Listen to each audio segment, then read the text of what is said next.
man's constant groping of things unknown,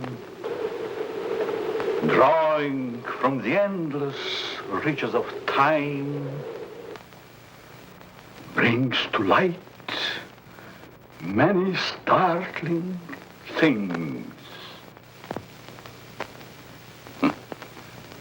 Startling because they seem new, sudden.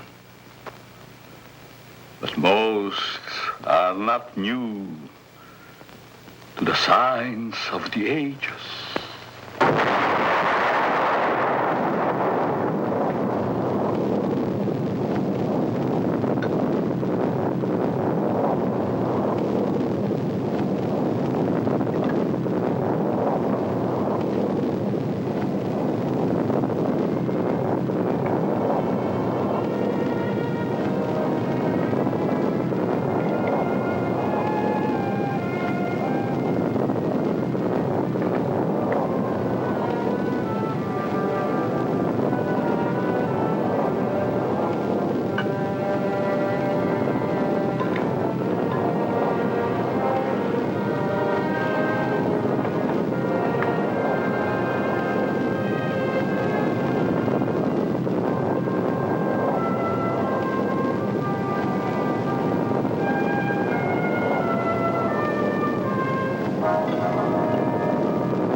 Their own thoughts, their own ideas,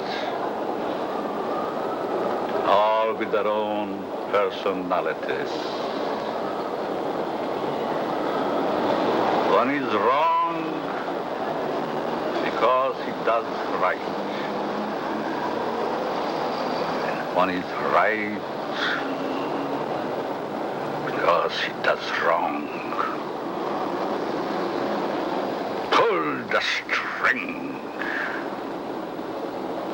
Dance to that. Which one is created for?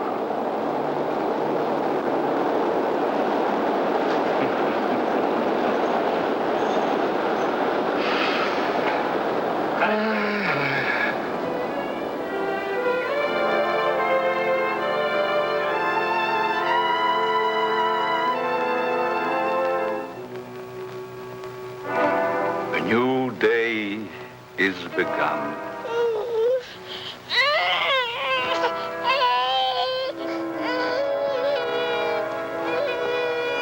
A new life is begun.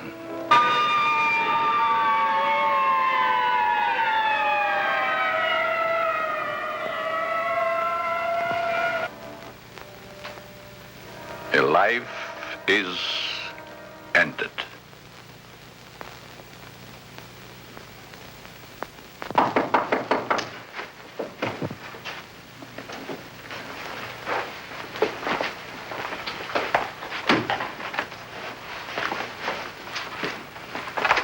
Let me see that note.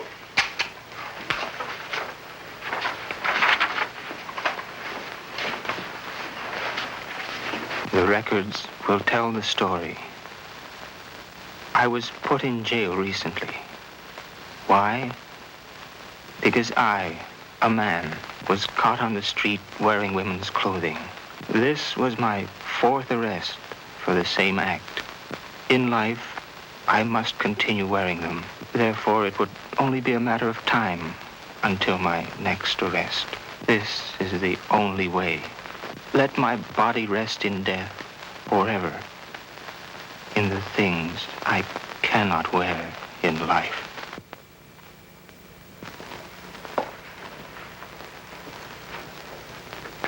Inspector Warren is here to see you, Dr. Alton. Oh, yes. Show him in, Miss Stevens.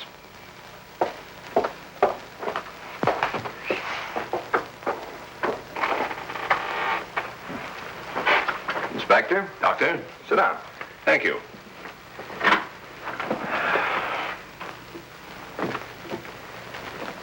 You're a very busy man, Dr. Alton, I know. I appreciate this time you're giving me.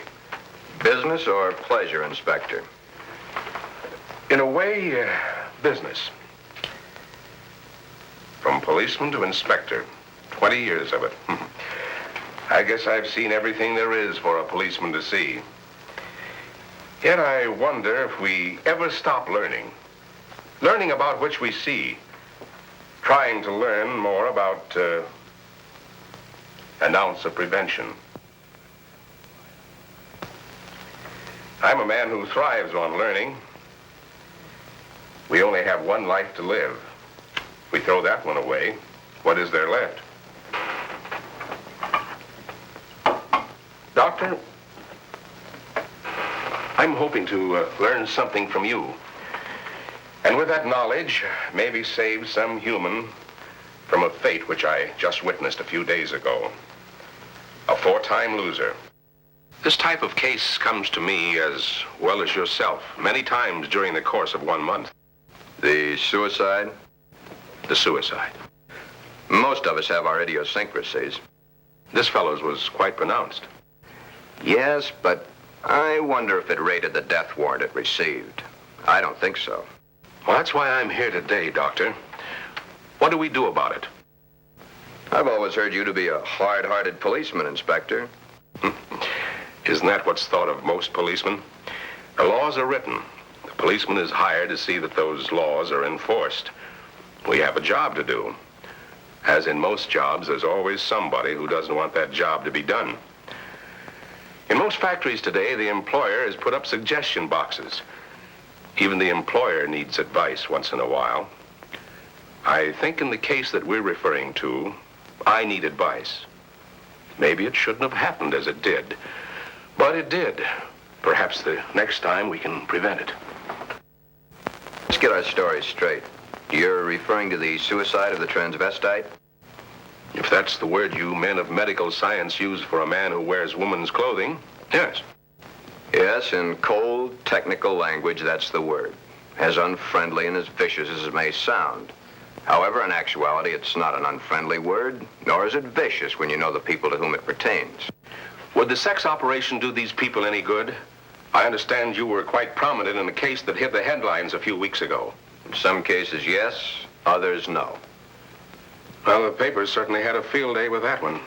Strange as it may seem, even though it was a field day, as you so aptly put it, it's not a new story. Sex change has been performed many times. Those whose sex can be changed, they're the easy ones. But what of those who so desperately want to be of the opposite sex, yet can't change their sex? Such as was the case with Patricia, the suicide.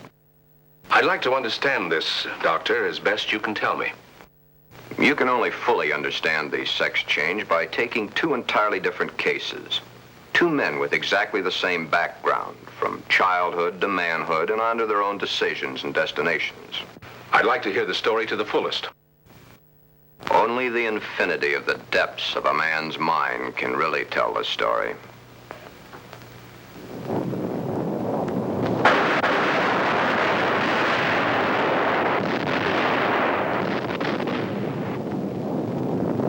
Dr. Alton.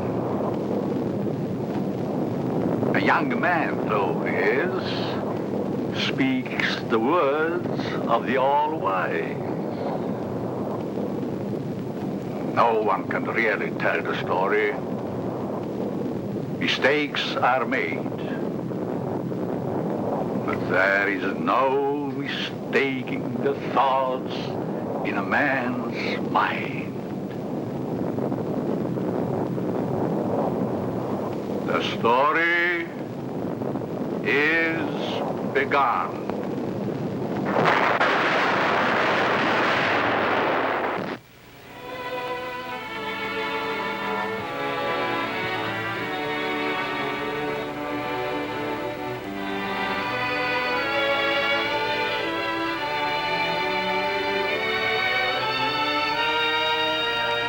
One might say, there, but for the grace of God, go I. Why is the modern world shocked by this headline? Why? Once, not so very long ago, the people of the world were saying, airplanes. Why, it's against the Creator's will. If the Creator wanted us to fly, he'd have given us wings. but we fly. Maybe some of you may still remember an even sillier remark. Automobiles? Bad. They scare the hosses. If the Creator had meant for us to roll around the countryside, we'd have been born with wheels. Silly? Certainly. We were not born with wings. We were not born with wheels. But in the modern world of today, it's an accepted fact that we must have them. So we have corrected that which nature has not given us. Strangely enough, nature has given us all these things. We just had to learn how to put nature's elements together for our use, that's all. Yet, the world is shocked by a sex change. If the Creator had wanted us to fly, he'd have given us wings.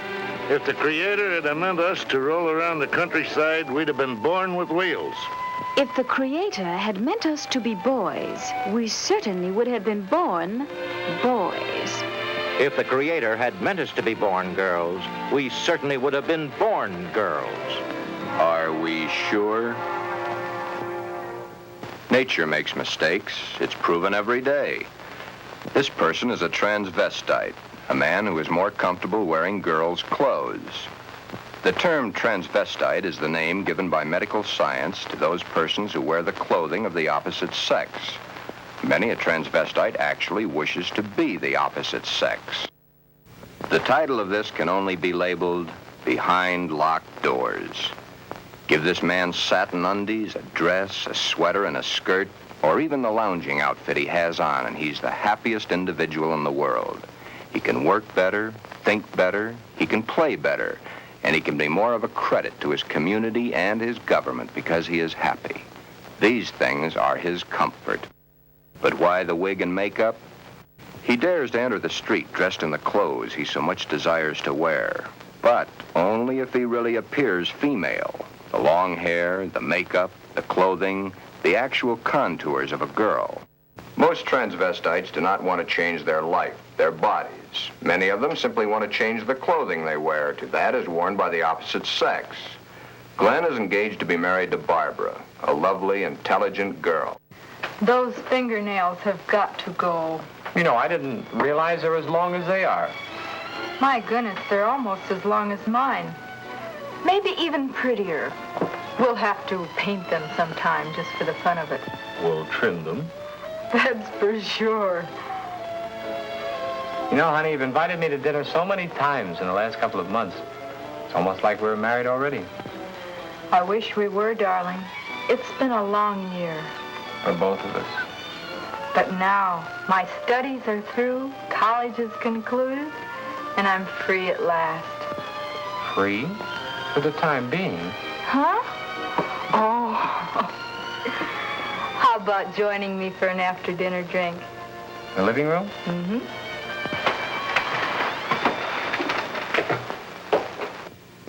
Modern man is a hard-working human. Throughout the day, his mind and his muscles are busy at building the modern world and its business administration. His clothing is rough, coarse, starched, according to the specifications of his accepted job. At home, what does modern man have to look forward to for his body comfort? The things provided for his home, a wool or flannel robe, his feet encased in the same thick, tight-fitting leather that his shoes are made of. These are the things provided for his home comfort. It doesn't look so comfortable, does it? And get the hat. Better still, get the receding hairline. Men's hats are so tight they cut off the blood flow to the head, thus cutting off the growth of hair. 7 out of 10 men wear a hat, so the advertisements say. 7 out of 10 men are bald. But what about the ladies? Yes, modern woman is a hard-working individual also, but When modern woman's day of work is done, that which is designed for her own comfort is comfort. Hats that give no obstruction to the blood flow. Hats that do not crush the hair. Interesting thought, isn't it? Just for comparison, let's go native. Back to the animal instinct. There, in the lesser civilized part of the world, it's the male who adorns himself with the fancy objects, such as paints, frills, and masks. The true instinct. The animal instinct. Bird and animal life. Is it not so that it's the male who is the fancy one? Could it be that the male was meant to attract the attention of the female? What's so wrong about that? Where is the animal instinct in modern civilization? Female has the fluff and the finery, as specified by those who design and sell. Little Miss Female, you should feel quite proud of the situation. You, of course, realize that it's predominantly men who design your clothes, your jewelry, your makeup, your hairstyling, your perfume. But life, even though its changes are slow, moves on. There's no law against wearing such apparel on the street, as long as it can be distinguished that man is man and woman is woman. But what is it that would happen were this individual to appear this way on the street? You're doing it now, laughing. Yet, it's not a situation to be laughed at. Thus, the strange case of Glen, who was Glenda, one and the same person, not half man, half woman, but nevertheless, man and woman in the same body, even though by all outward appearances, Glen is fully and completely a man.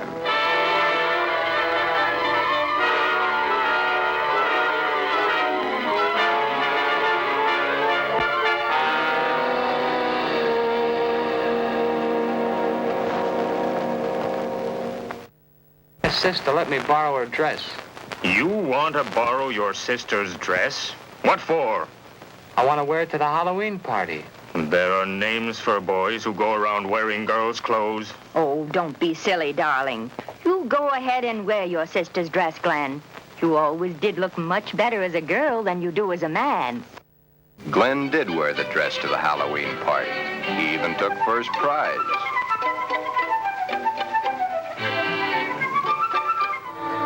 Then one day it wasn't Halloween any longer.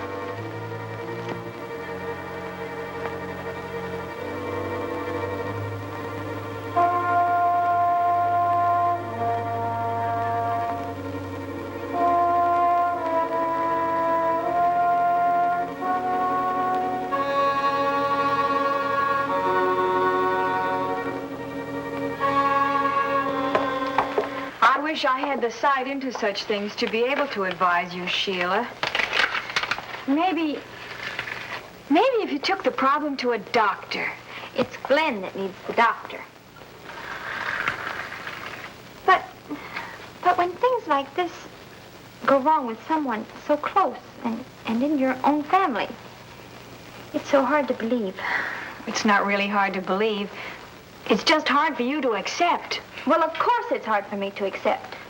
Suppose I were to come home with Roy or one of my other boyfriends some night and find Glen like I did last night. Yeah, that would be hard to explain. That's the understatement of the year. Just how does one go about introducing your friends to your brother when brother's wearing your best sweater and your skirt and makeup to boot?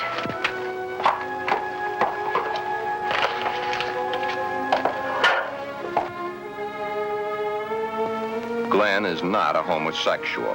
Glen is a transvestite, but he is not a homosexual. Transvestism is the term given by medical science to those persons who desperately wish to wear the clothing of the opposite sex, yet whose sex life in all instances remains quite normal. Would you be surprised to know that this rough, tough individual was wearing pink satin undies under his rough exterior clothing? He is. Then there is your friend the milkman who knows how to find comfort at home.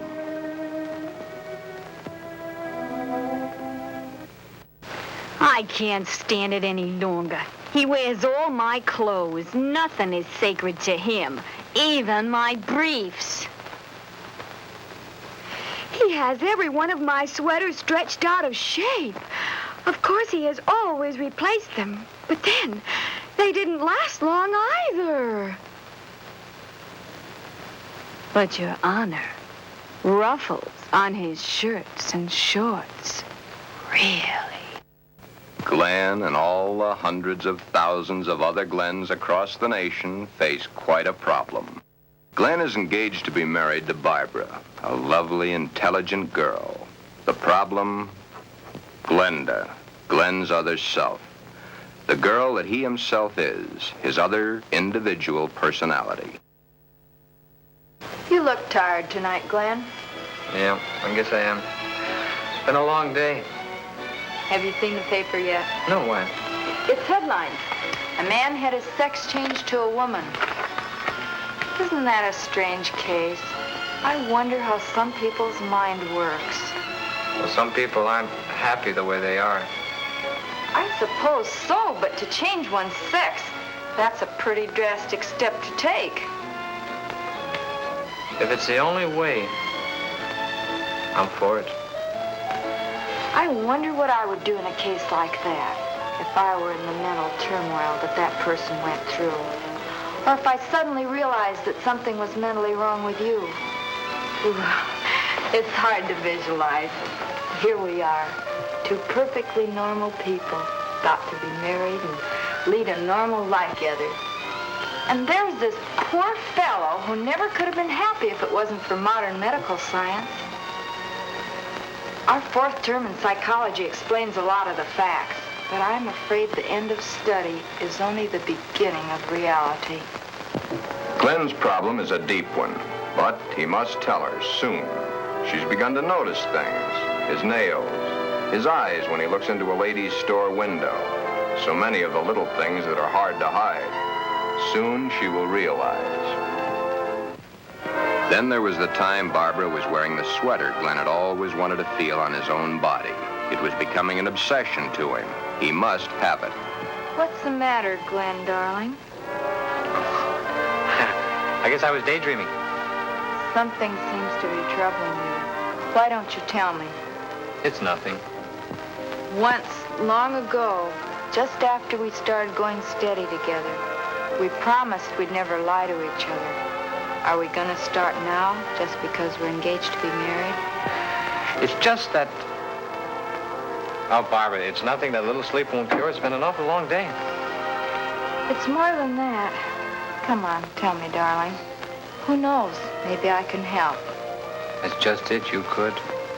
Then something is troubling you. Yes. Do I have a right to know? You have a right to know.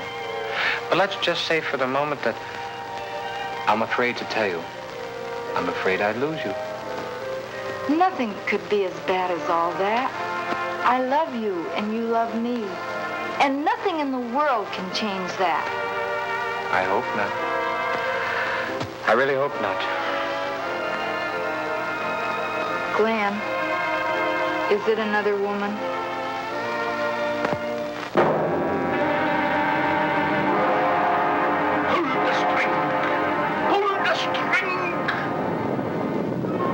Mistakes made.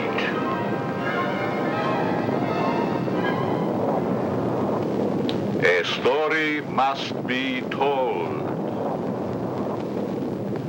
Always the same. He's not had the nerve to tell her.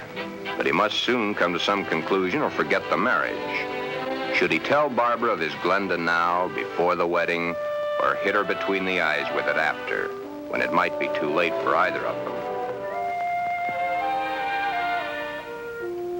The world is a strange place to live in. All those cars, all going someplace, all carrying humans which are carrying out their lives. The world is shocked by a person who changed his sex. Glenda is shocked also, but by another reason. Someone like her had the nerve to do something factual about their situation. There are so many problems for Glen and all the other Glens. Perhaps the fear of discovery of the underthings they wear beneath their regular outer clothing, or that which they wear during their nightly visit to Morpheus, god of sleep. Thank you very much, and I'm sure she's going to enjoy it very much. If you want to return it, be sure that you bring the sales slip. Thank you.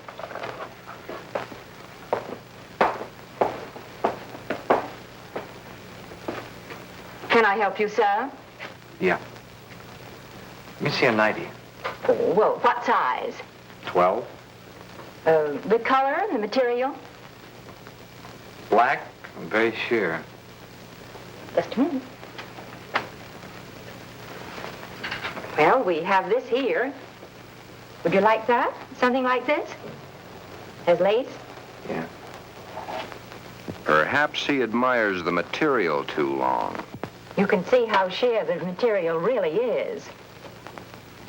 Yes. You see, it's all pure nylon and only $21.95. And of course, it will never snag.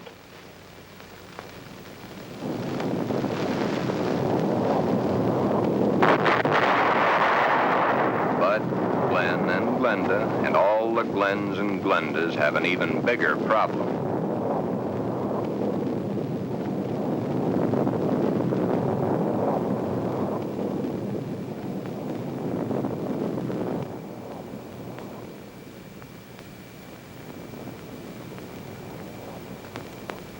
The homosexual, it is true, at times does adopt the clothing or the makeup of a woman to lure members of his own sex. But this is not so for the transvestite.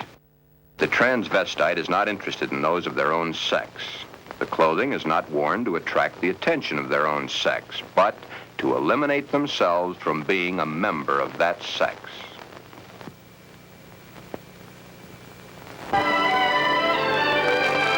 Hi, Joe. Hiya, Jack. Monday again. You know, I think Monday is about the worst day of the week. A perfectly wonderful weekend, then back to the sweatshops. Too bad we was born to work. Say, did you read about the guy that had his sex changed to a girl? Says he was perfectly normal, too. How can a guy be normal and go and do a thing like that to himself? All the same, it must take a lot of guts to pull a stunt like that. That's a problem I don't ever intend to face. Maybe it's a problem we should all face. I don't get you.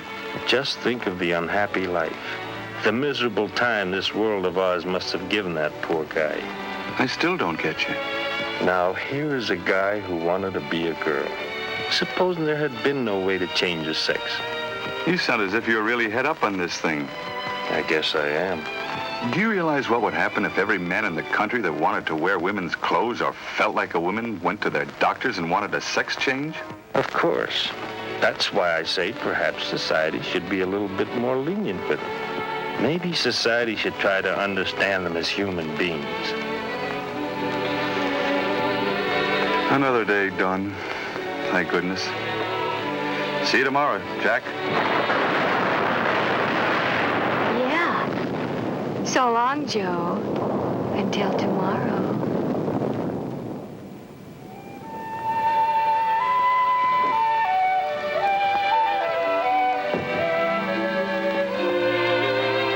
Hi, Glen. Hi, Johnny. Come on in and hit it right for the kitchen. I can't let that dinner burn. You know, I thought I was going to have to eat alone tonight. Well, you probably will because I've already eaten.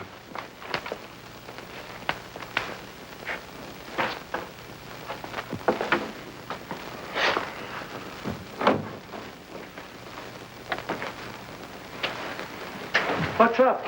Nothing much. Say, you really look down in the dumps. I guess I got a problem. Haven't we all? I mean a real problem, one like I've never had to face before. Our whole existence is one big problem after another. I want to get married. You have a problem. When did this all come about? For nearly a year, I've been engaged to a very wonderful girl. Now the time is getting very close to the man with the book. I'm scared to death. You love her? Very much. Does she love you? Yes. There's no problem. Marry the girl. Are you forgetting about my other self? You'll have to tell her, of course. Yeah. I have to tell her. But when? Before or after? I think you know the answer to that one yourself. My mind's in a muddle, like in a thick fog. I can't make sense to myself sometimes. I thought I could stop wearing these things. I tried, honestly, I tried. I haven't had a stitch of them on for nearly 2 weeks until tonight. Then I couldn't stand it anymore. I had to put them on or go out of my mind. I'm afraid I'll lose her. I don't want that to happen because I really love her. Okay. Here's a story from fact. Johnny tells his story. He had not too long ago been married himself. He had kept quiet about his transvestite desires in the hopes that the new wife would never discover it. However, one day, the little woman came home unexpectedly an hour early.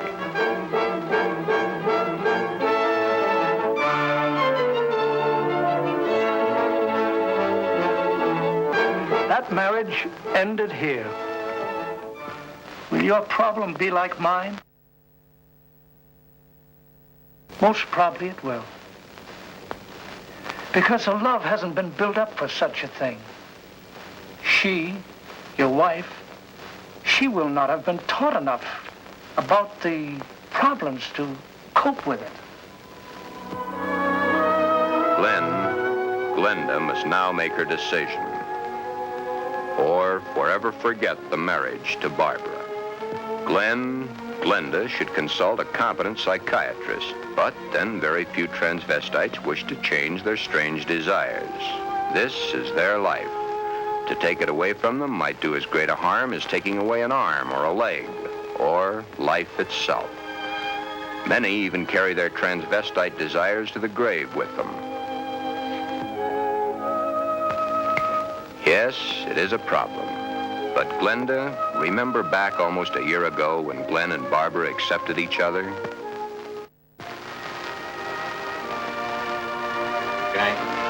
That's the 6th time you've said goodnight. I guess it is. Look. Come on over here a minute. What is it? Never mind, just sit down.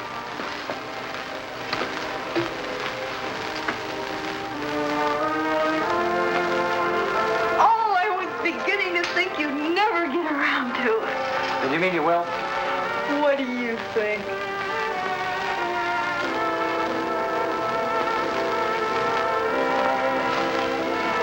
When? I must finish college first. It's only 7 months to go. Well, now, that's hardly long enough for you to get a trousseau together. How would you know about such things?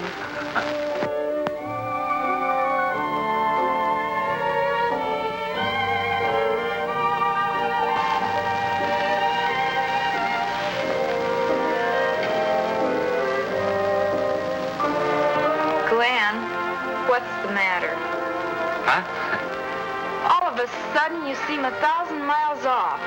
Yes, I guess I was, huh? That's a mighty pretty dress you're wearing tonight. I wear my best to please you. You know, when you look at me, you just tie me in knots. I love to tie you in knots.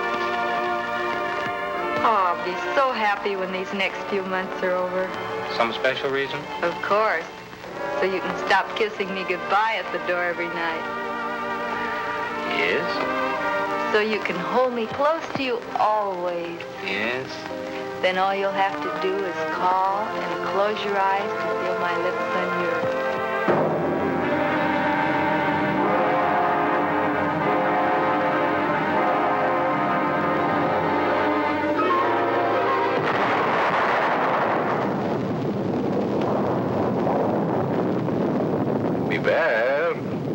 Beware.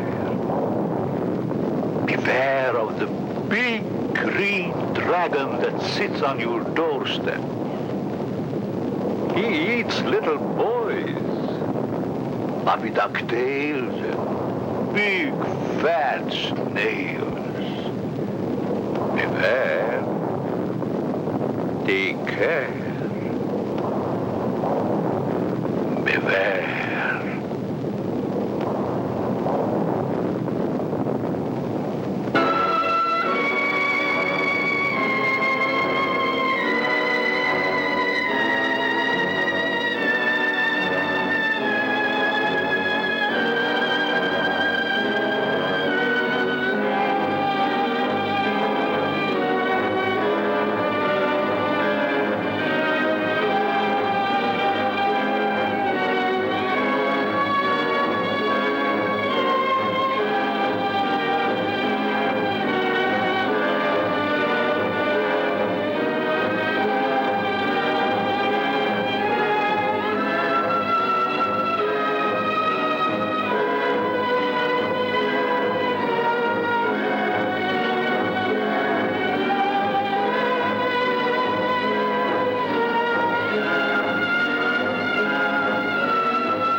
Tell me, dragon,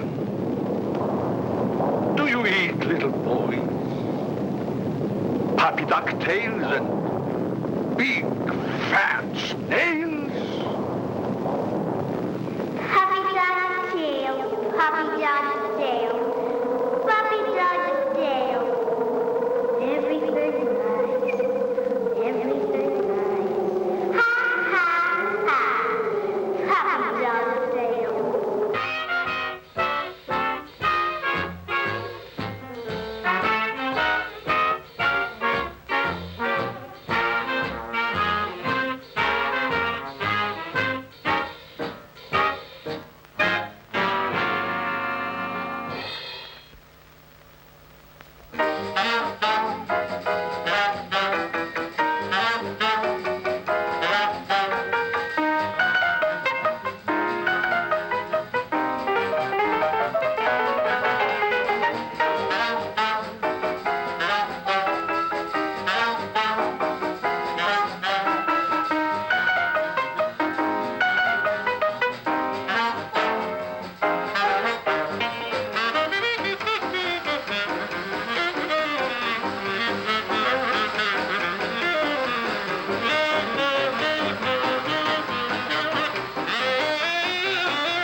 everything nice. Ha, ha, ha. Puppy dog sale.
Beware of the big green dragon that sits on your doorstep.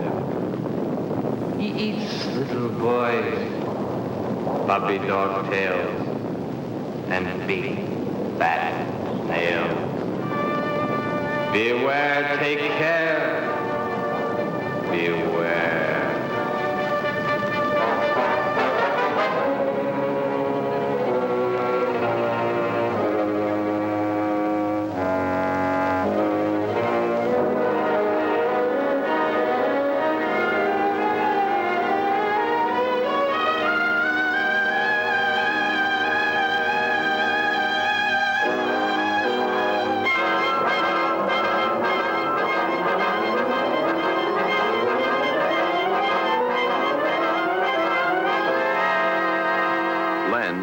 Glenda has made the decision.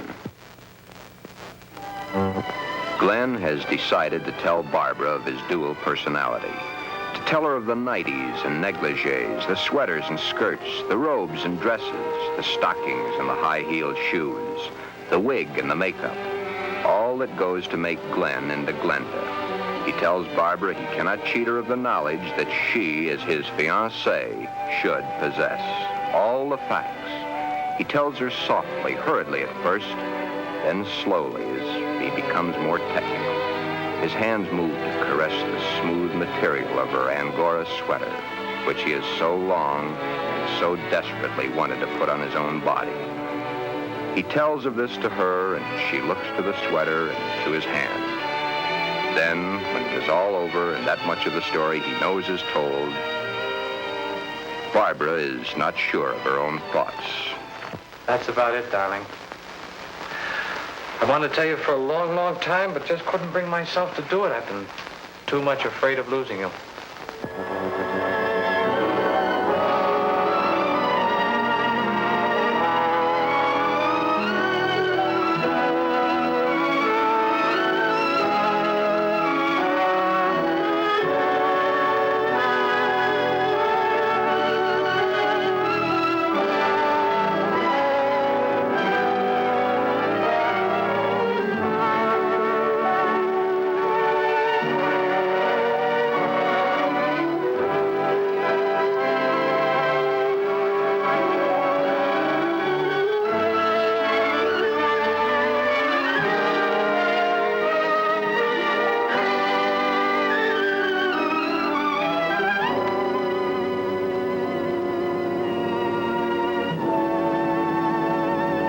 Glen, I don't fully understand this, but maybe together we can work it out.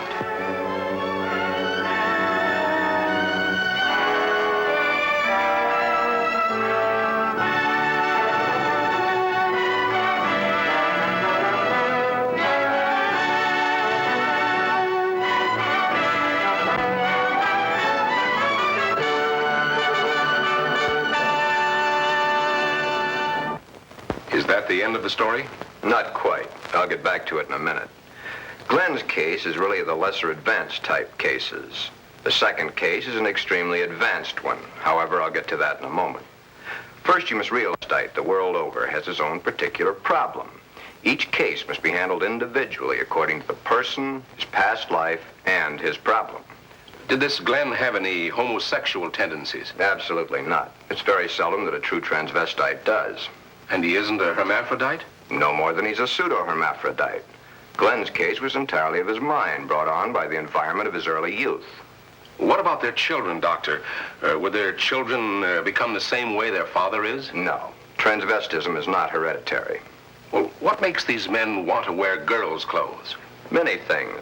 But as I've said before, it usually starts in early childhood from one cause or another. Technically, each case has the same beginning, just a different set of circumstances. Are any of them actually cured? Oh, yes, many, many of them. Once the source of supply is found, it can be stopped, unless the patient refuses to cut off that source of supply. Then the way I get it, this Glen and the character he created, much as an author creates a character in a book, was invented as a love object to take the place of the love he never received in his early youth through lack of it from his parents. The character was created and dressed and lives the life the author designs for him to live and dies only when the author wants him to die. Correct. Except that for the character Glenda to die, the elements must be right. But to enlighten you a little further, there's the second story, that of an extremely advanced case. Let's call this person Alan, Ann. Alan had a mother who wanted a little girl. The father didn't care much one way or the other. Alan did not enter the competitive sports that the other boys of the school did. However, he was an extremely studious boy and always had above average marks in his subjects. Yet sports, girls' sports, he always was interested in. But he was rejected by the girls and also rejected by the boys. It seems he belonged to neither of them. After school, Alan would go home to find the mother who had always wanted a girl and the father who didn't care one way or the other. He enjoyed doing the woman's work around the house. Alan was becoming a woman and didn't realize it. A woman in mind only, but the mind rules. Then came the fateful year of 1941. Alan was drafted. He was accepted. In the Army, he successfully passed his vigorous training. He did not like it, but then there were the weekends for his particular diversions. On his weekend passes, he would go to the nearest town where he had a suitcase checked in a public locker. In the suitcase, he had the things he loved to wear, that which made his body appear to be what his mind believed it was. Then the day of embarkation came. But wherever Alan went, the suitcase was sure to go.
quickly as it had begun, the war was over.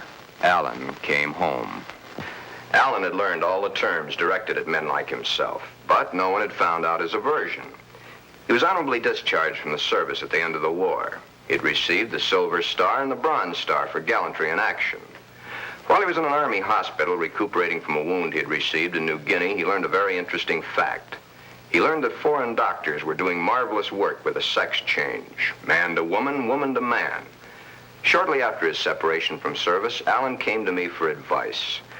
There followed many long sessions with my clinical reports and the reports of eminent doctors.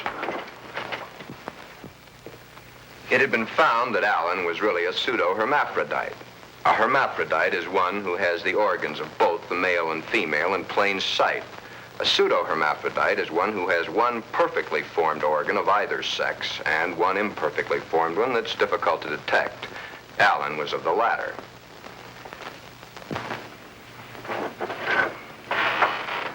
Alan was then given his choice. That which nature had given him was a mistake. It was up to us to correct that mistake one way or the other. Alan had to decide whether he wanted to become a man or she wanted to become a woman. Both were completely possible. Small boned, fair of complexion, his hair thin like a woman's, his body slim, hips slightly girlish. It was easy to see his decision, along with the fact that he had been brought up from early childhood to believe that a woman was the thing to be. Alan decided to become a woman. This, after all the help I could give him, was only the beginning.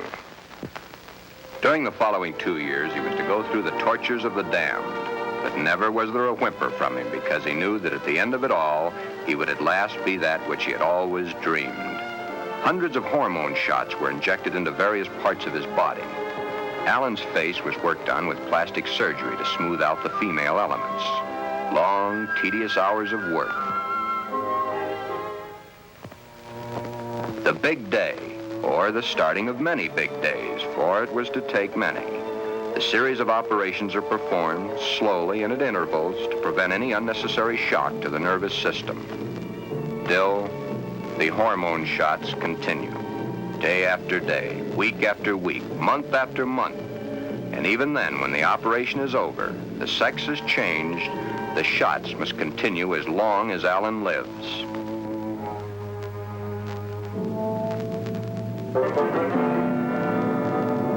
First, the breasts are brought out.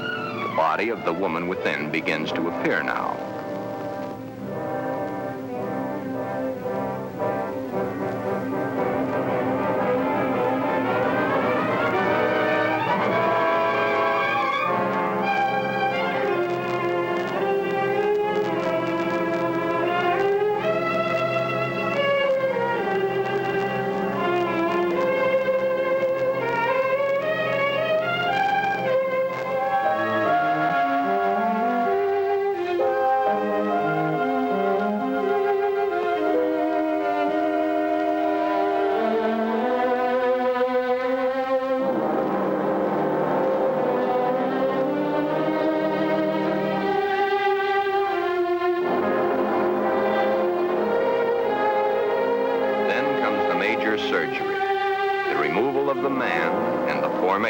Of the woman.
But in time, Alan is Anne, a very happy, lovely young lady that modern medicine and science has created almost as a Frankenstein monster. The newspapers heard of it and hit the story with their usual fullness. Papers had not gotten hold of the story, it would have gone untold, unnoticed as so many others in medical history. The sex change has been performed hundreds of times. However, right here, in this particular sex switch, it's not the end. Acting the woman and being the woman are two entirely different things. Alan had all his life acted the part of the woman. Now he is that woman and must learn how it's done. Anne must learn how to do her own hair, how to make the correct styling for her facial contours. The proper walk must be adopted. A lady is a lady, whatever the case may be. Continuing my own psychiatric treatment, it was my duty now to explain to Anne the duty of a woman in her sex life. Alan, of course, had known the man's, but he was soon to realize he knew very little about a woman's. Yet, through it all, Anne loved every minute of it. Anne was indeed meant to be a woman, and now that the sex change had been completed, Anne was a very happy woman, and a woman who was eager to learn, and now was accepted by society. A woman born at the age of 24, in a world that for 24 years she had seen as a man, but a woman who now would, and was properly instructed in how to accept, a woman's world. Thus, this case, which has a happy ending, is due entirely to the corrections made by medical science. I have had several such cases. In fact, in my 20 years of practice, I've been prominent in 7. However, my colleagues have had hundreds. Then you believe that the Glen of the first story should have the sex change? In Glen's case, no. No, indeed. Glen would never be happy with a sex change. The Alan of your story ended happy? I'll tell it to you exactly as I told it to them. Shortly after Glen told Barbara of his love for girls' clothing, he started treatments with me. On the last treatment, both he and Barbara came to me. I told him the same story of Alan, Anne, as I've told it to you, Inspector. Anne was a pseudo-hermaphrodite. Even though one of the sexes was imperfect, she had the organs and the characteristics of both the male and female. Glen's case is an entirely different type of case. Remember I said, no matter what the case, it's a different thing. A new problem to be looked into, then solved. A new challenge to the psychoanalysis. Glen's body holds only one sex, that of the male.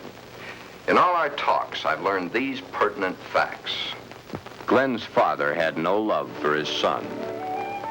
His father wanted Glen to be a football hero or a baseball player, so that he could brag to his cronies down at the corner saloon as his cronies bragged to him about their own sons. Thus, the ruse of Glen's fictitious character. He invented it when he could find no love from his mother and no love from his father. His mother had hated her own father.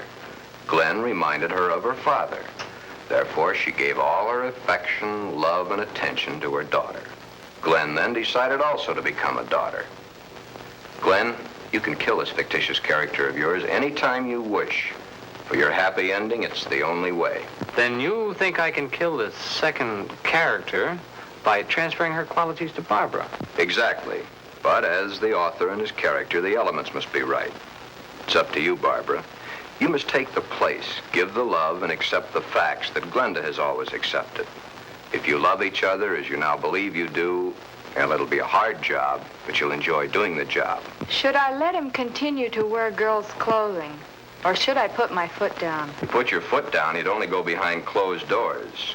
Love is the only answer. Glenda must be transferred to you. Supposing Glen never gets over wearing girls' clothing. Would it matter to you very much? I love Glen. I'll do everything I can to make him happy.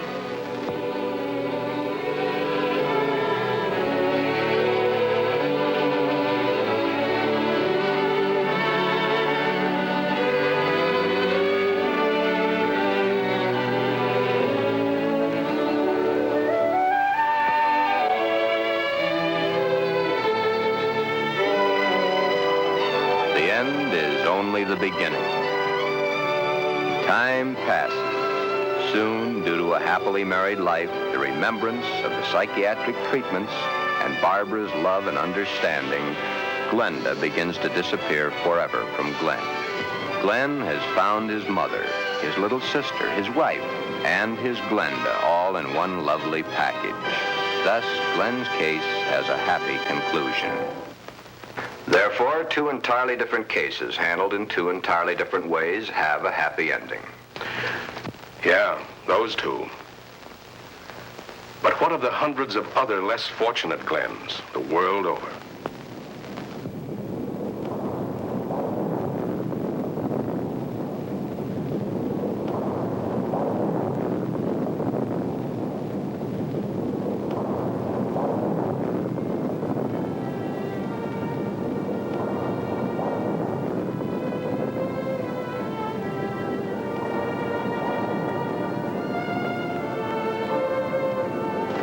Yes. But what of the others? Less fortunate Glens the world over.